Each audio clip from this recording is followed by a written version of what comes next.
which I cited to you earlier. And it's true that direct summary contempt, which arises in the presence of the court, intends to scandalize it and or hinder or obstruct the orderly process of the administration of justice.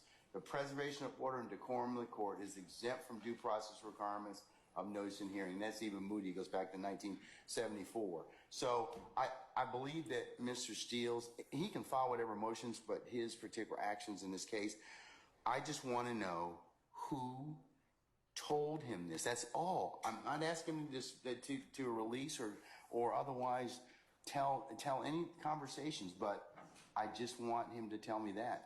And Judge, so that's what you want, but that does not conflate to a contempt. Your desire for him to answer your question does not mean that you have the power to hold him in contempt. So you can come into court, Mr. Merchant, and not answer a question of the court and not be held in contempt? If it's a question that the court is not permitted to ask, yes. Okay, well, this is a question the court's permitted to ask. And it's our position, if we had a hearing, we could explain to the court why he is not required. First of all, the court accused him of eavesdropping. That is a crime. He has a Fifth Amendment privilege against answering those questions.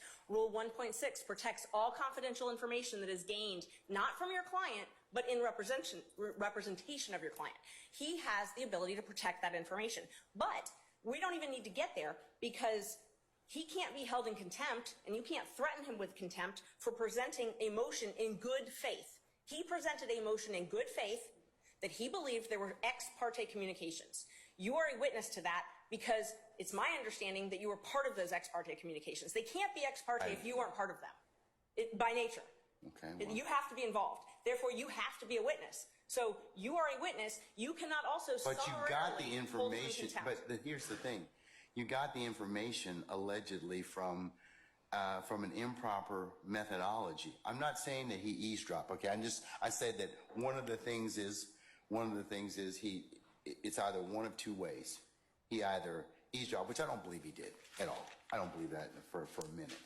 But I do believe that somebody did tell him what was the sum and substance of the court's conversations, and that would not be permissible. Judge, let's just back up for a second. He makes a motion because he has reason to believe that there were ex parte communications made.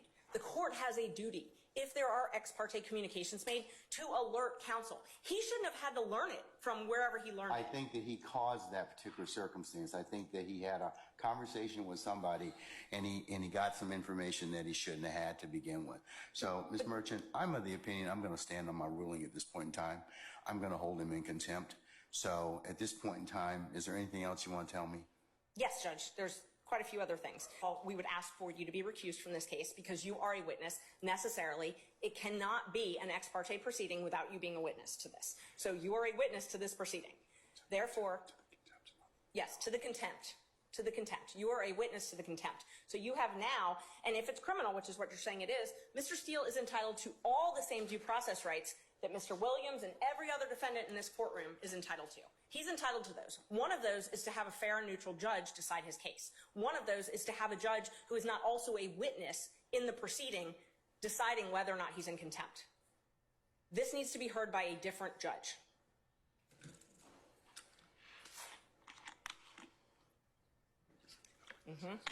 And he has the right to subpoena witnesses. He has the right to an attorney. He has the right to due process, notice, a show cause hearing, notice of the alleged violation, whatever rule it is that the court believes, and a hearing where he can call you as a witness. You can testify. You are necessarily a witness. You can't, for it to be ex parte, you have to be a witness. It can't be both ways.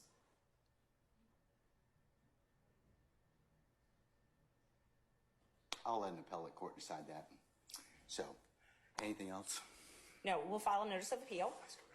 Okay. And we need to have the order reduced in writing as well. I'm going to do that right now.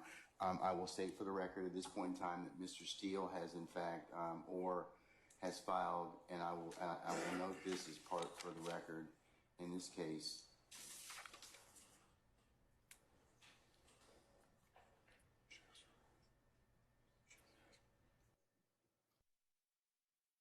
He has filed a motion to set aside the contempt.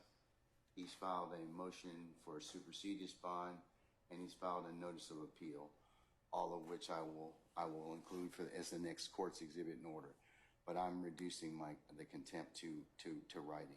and I mentioned earlier, he can purge himself of the contempt just by telling me who it was, and he can do that this evening. He can do it. He can do it right now. He can do it at any point in time. If not, I'll revisit the circumstance on Friday. And Judge, we would ask that you grant the bond.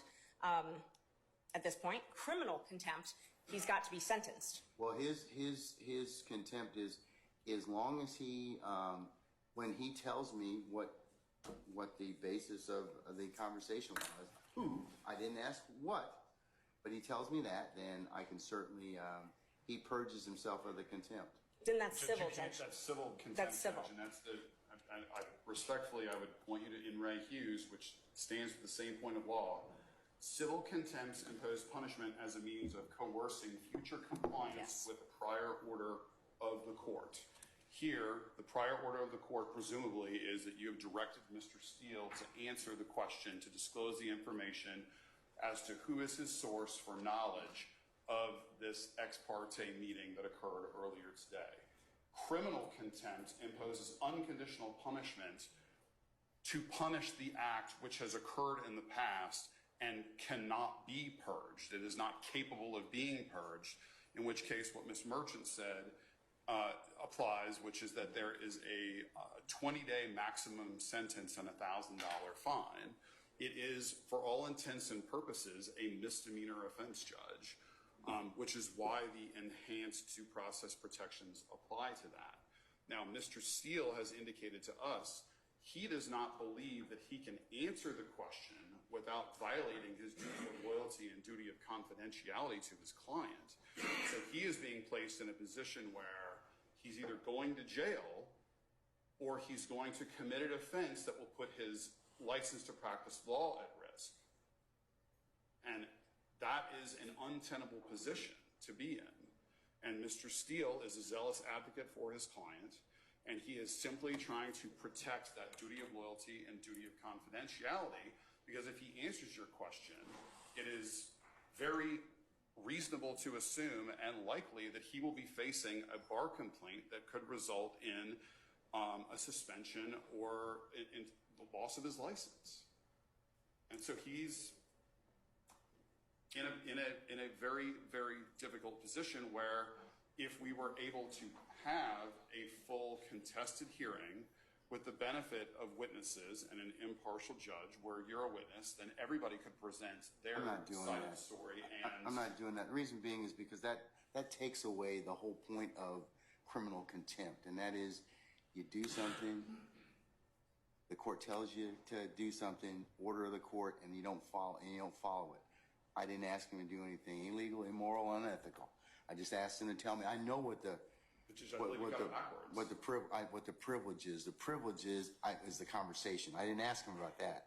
I wanted to ask him about who, the person, okay, I'm sorry. Sorry, Mr. Steele has indicated to us that he does not believe he can answer that question without also violating the privilege. Okay. And Judge, that's why we're trying to figure out if it's criminal versus civil. So the issue is you're picking and choosing. You're saying, well, you get the bad side of criminal and no bond, but I really am actually trying to punish you civilly, which is when you hold someone until they comply. Okay, let me think about it just a second, okay? I'm gonna